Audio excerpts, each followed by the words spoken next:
News मित्रों को बताते हैं वक्फ कानून पर कैसे सिर्फ सड़क पर लड़ाई नहीं हो रही है, बल्कि अदालत में भी जबरदस्त कानूनी लड़ाई चल रही है। पक्ष और विपक्ष वाली दलीलें दी जा रही हैं, बहस हो रही है। आज सुप्रीम कोर्ट में फिर वक्फ कानून के खिलाफ दायर याचिकाओं पर सुनवाई हुई। कल 2 घंटे की सुनवाई हुई थी। आज फिर सुप्रीम कोर्ट ने सॉलिसिटर जनरल से कई तीखे सवाल पूछे। CJI Sanjiv Khanna, justice PB Sanjay Kumar और जस्टिस केवी विश्वनाथन की बेंच ने इस मामले पर सुनवाई की। सॉलिसिटर जनरल तुषार मेहता ने भी अदालत के सामने अपनी बात रखी। आज सुप्रीम कोर्ट ने कहा कि एक्ट पर रोक नहीं लगा रहे हैं, वक्फ कानून पर अंतरिम आदेश दे रहे हैं। फिलहाल वक्फ संपत्ति में कोई बदलाव नहीं होगा। सर्वोच्च अदालत ने वक्फ कानून पर सरकार को 7 दिन में जवाब दाखिल करने के लिए कहा। ये कहा कि केंद्र के जवाब तक वक्फ संपत्ति की स्थिति नहीं बदलेगी। कोर्ट से वक्फ घोषित संपत्ति डी नोटिफाई नहीं होगी, चाहे संपत्ति वक्फ बाय यूजर हो या वक्फ बाय डीड। वक्फ बोर्ड और केंद्रीय वक्फ परिषद में कोई नई नियुक्ति नहीं होगी। सुप्रीम कोर्ट ने यह भी कहा कि हमारे सामने जो स्थिति है उसके आधार पर आगे हम बढ़ रहे हैं। वक्फ कानून पर पूर्ण रोक नहीं लगाई जा सकती है। सुप्रीम कोर्ट के मुख्य न्यायाधीश संजीव खन्ना ने कहा कि हमने कहा था कि वक्फ कानून में कुछ सकारात्मक बातें हैं।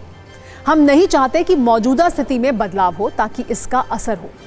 यह सवाल भी पूछा कि क्या हिंदू धार्मिक ट्रस्टों में मुसलमानों को शामिल किया जा सकता है। यह भी कहा कि वक्फ कानून के खिलाफ हिंसा परेशान करने वाली है। सुप्रीम कोर्ट के सवाल पर सॉलिसिटर जनरल ने भी अपनी बात मजबूती के साथ रखी।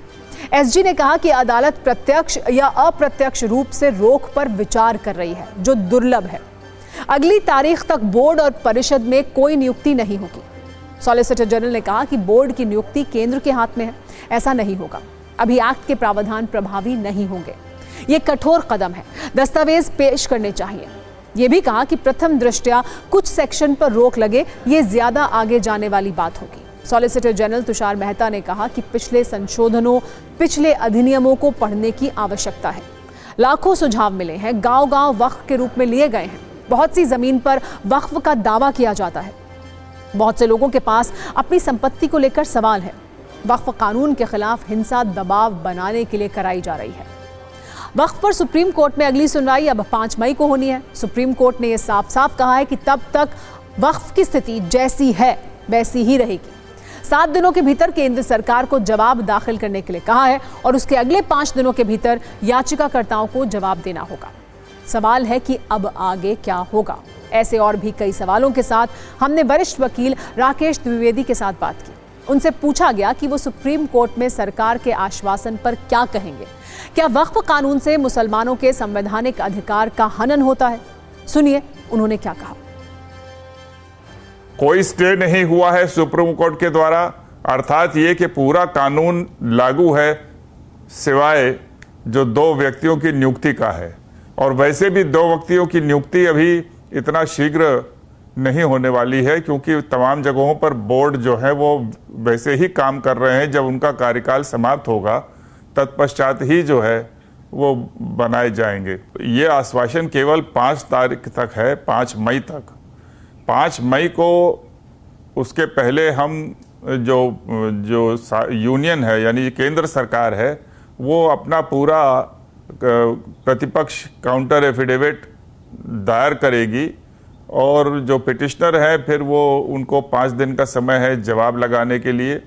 उसके बाद कोर्ट सुनवाई करेगी कि क्या कुछ और करने की ज़रूरत है या नहीं है। मेरी समझ से मुस्लिम लोगों के जो संवैधानिक अधिकार हैं मूल रूप से अनुच्छेद 25 और 26 के तहत या अनुच्छेद 14 के तहत उस पर कोई कुप्रभाव नहीं पड़ता है। ये बड़ा ऐतिहासिक कानून बना है और इसका बहुत ही दुरुपयोग हो रहा था और इस दुरुपयोग के संबंध में किसी भी अधिवक्ता ने सुप्रीम कोर्ट के समक्ष यह नहीं कहा कि इसका दुरुपयोग नहीं हो रहा था।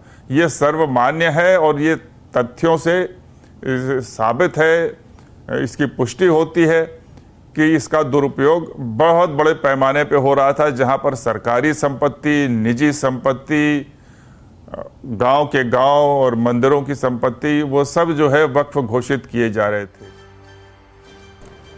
इस बीच आज उपराष्ट्रपति जगदीप धनखड़ का एक बयान भी चर्चा में है। उपराष्ट्रपति धनखड़ ने सुप्रीम कोर्ट की उस सलाह पर आपत्ति जताई जिसमें राष्ट्रपति और राज्यपालों को बिलों को मंजूरी देने की समय सीमा तय की गई थी। धनखड़ ने कहा कि अदालतें राष्ट्रपति को आदेश नहीं दे सकती हैं। उन्होंने कहा कि संविधान के अनुच्छेद 142 के तहत कोर्ट को मिला विशेष अधिकार लोकतांत्रिक शक्तियों के खिलाफ न्यूक्लियर मिसाइल बन गया है। दरअसल सुप्रीम कोर्ट ने 8 अप्रैल को गवर्नर के अधिकार की सीमा तय कर दी थी। सुप्रीम कोर्ट ने कहा था कि राज्यपाल के पास कोई वीटो पावर नहीं है। तमिलनाडु के गवर्नर के बारे में टिप्पणी करते हुए सुप्रीम कोर्ट ने जरूरी बिलों को रोके जाने को अवैध भी बताया था। We cannot have situation where you direct President of India, and on what basis?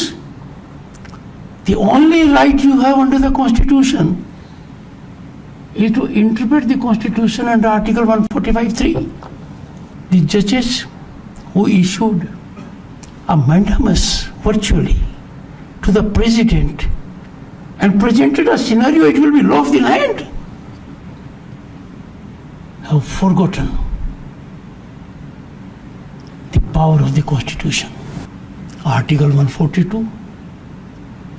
Article 142 has become a nuclear missile against democratic forces.